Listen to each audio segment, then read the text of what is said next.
I'm a big fan of Dr. Berg, so when he mentioned in a recent video that he believed his videos were not showing up in search, I tested the theory because I was curious, and his videos are not showing up in search. But I also noticed that neither are Dr. Ekberg, Dr. Barry, Dr. Sivis, Dr. Fung, or any of the health experts that I originally found teaching about keto. Dr. Westman wasn't there either. Are keto channels on YouTube being canceled? If you don't have my top 10 tips to start keto right, please look in the description below. And welcome back to another Dr. Westman Reacts video. This video was sent to me. The Road to Health Keto Done Right is the channel. It's Violet Rivera, who is a psychologist in Canada. Actually crossed paths with Violet. She teaches the keto diet and she is a psychologist by training. So has a health background and has a certain way of addressing the psychology of changing the food and doing a keto diet. I like the style that she has, and let's see what she has to say about Dr. Berg's proposed censorship. I'm a big fan of Dr. Berg, so when he mentioned in a recent video that he believed his videos were not showing up in search, I tested the theory because I was curious, and his videos are not showing up in search. But I also noticed that neither are Dr. Ekberg, Dr. Barry, Dr. Sivis, Dr. Fung, or any of the health experts that I originally found teaching about keto. Dr. Westman wasn't there either. Who either had limited experience with keto and were kind of saying, it works, but it's not worth it, or people who are actively saying keto isn't healthy. Now, Dr. Berg pointed out that the reason he felt his videos were no longer showing up was because of this rule about misinformation. And apparently, they're defining misinformation as anyone giving any kind of health advice that goes against what the World Health Organization deems as appropriate health advice. And that's the reason I'm making this video today, because I wanted to talk about my frustration that channels are being marginalized because we're talking about how we were able to do keto and lose large amounts of weight. We were able to do keto and solve medical issues. And even channels that are from doctors that are talking about the amazing results that they see in their clinical practice, amazing results that they're seeing in the research that they're reading about and they're sharing it with us, that these doctors are also being marginalized because they're not supporting what the World Health Organization says is a proper diet. Dr. Berg is tapping into something that I think is even bigger than what he spoke about. Give yourself a test to see if you really believe the things you say you believe, whether they be things about the Bible or things about anything else, things culturally, things political correctness, whatever you want to believe. Give yourself this test. Ask yourself this question about the things you claim to believe. Can you believe it by yourself? I don't need you to believe that Jesus is the Savior. Believe it or don't believe it. That's between you and God. Because if you can believe something, you can believe it all by yourself. And if you have to recruit other people and force them to go along with you, it's because you know it ain't true in the first place. With the recent news that companies have been paying influencers to get online and talk to us about how safe it is to have aspartame in our diet, and that the World Health Organization and the people talking about what the World Health Organization is talking about, they're crazy. They are fear-mongering, according to these influencers, because safety of aspartame, that's the hashtag that's going around. I want us to understand that the fact that PepsiCo and Coca-Cola, who are represented by American Beverage, who is the one who paid these influencers to talk about aspartame safety, the fact that some of these influencers are paid by the Canadian Sugar Institute, of course, who represent Canadian sugar companies, again, something to worry about. The fact that Carlson Labs, a supplement company, was caught paying off influencers so that they would market to parents with young children a product that the FDA said should not be given to young children, is something to worry about. We have decades worth of evidence that junk food, first of all, causes weight gain. We have decades worth of evidence that high sugar foods lead to weight gain. I'm talking about junk food again. We have evidence that processed foods, again, junk food, lead to weight gain. Somehow, companies can pay influencers to promote junk food, to promote high sugar foods, and to promote even aspartame on the heels of the World Health Organization saying it should not be.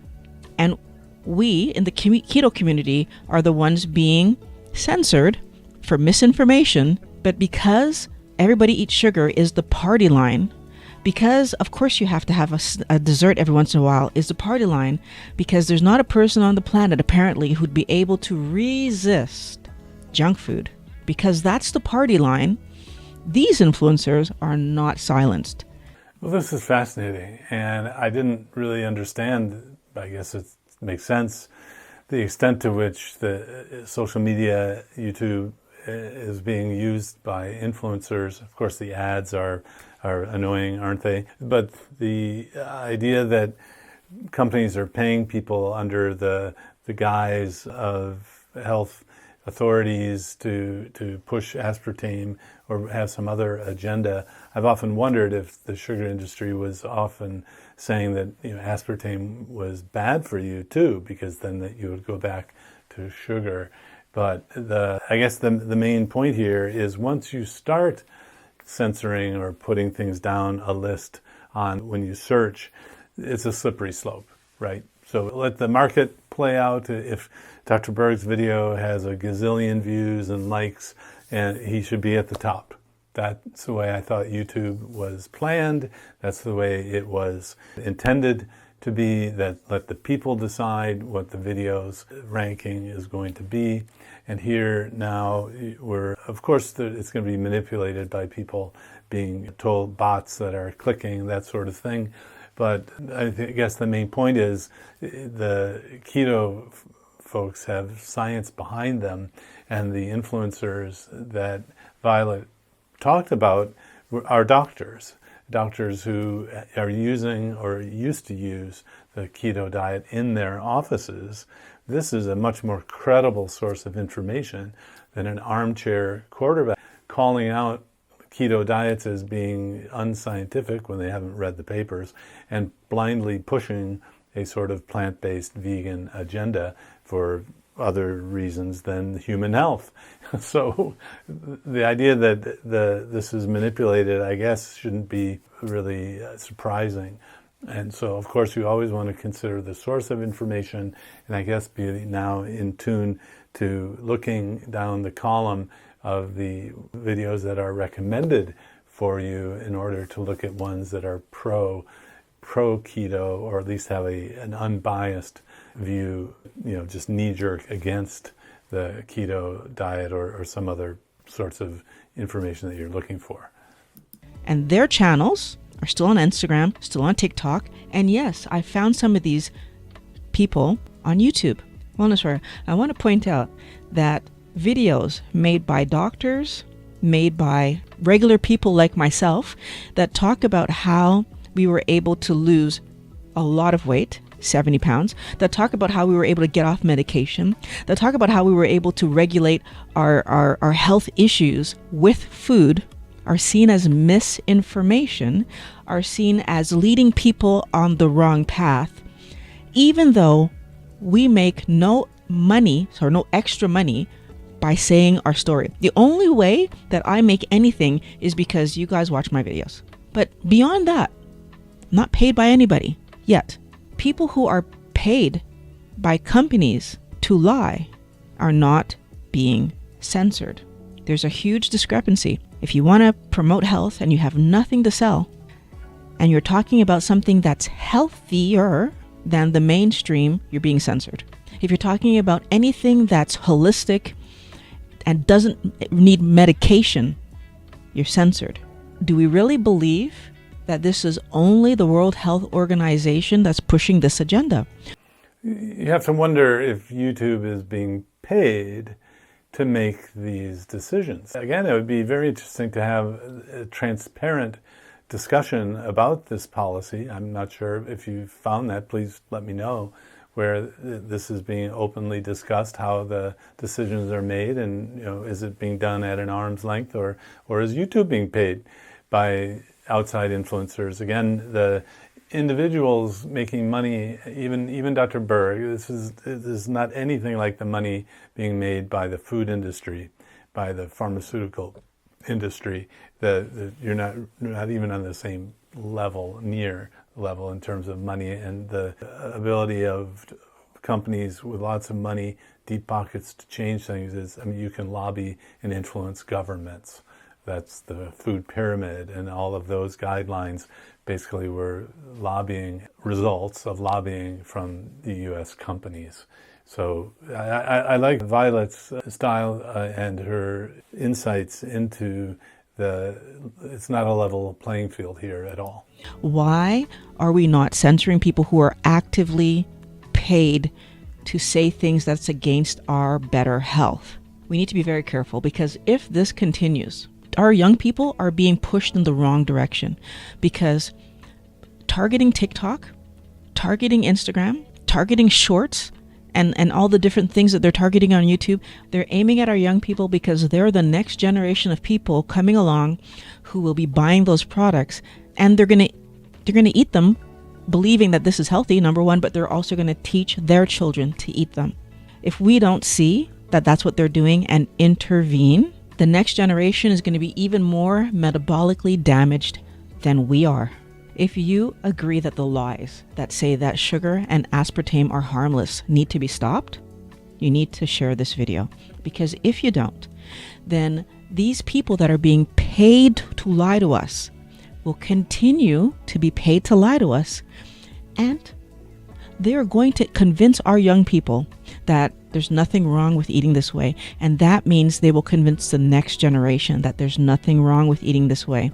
We need to get the good channels back on top, right? Where the channels that are talking about good science and showing what healthy diets can do for you need to be as visible as these other channels that toe the party line. So let's talk about this openly and get the word out. Share the video. Amen. The idea now of worrying or being concerned about the younger generation is something that's going to be requiring people who are knowledgeable about that area. I'm never using TikTok or Snapchat, and the way I've tried to use social media is to use influencers within that age group. I learned recently that a Disney star, Raven-Symoné, started to do a low-carb keto diet. She talked about it publicly on daytime, primetime TV. And so if someone's under the age of 35, I will drop her name and say, you should follow Raven-Symoné on Instagram. So we can use Instagram and Snapchat and use influencers, until they're censored, I suppose. But that's another way, I guess, to get around the idea that they're talking about one specific topic. You find influencers who do, among lots of things, they also do follow the keto diet. So, well, thank you, Violet Rivera, for having that very well-reasoned video about how we really need to try to get outside of this censorship thing.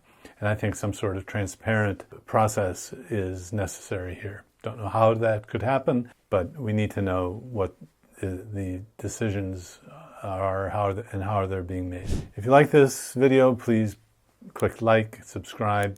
If you don't have my top 10 tips to start keto right, please look in the description below. And special welcome to those who are listening on the podcast for Adapt Your Life and Dr. Eric Westman.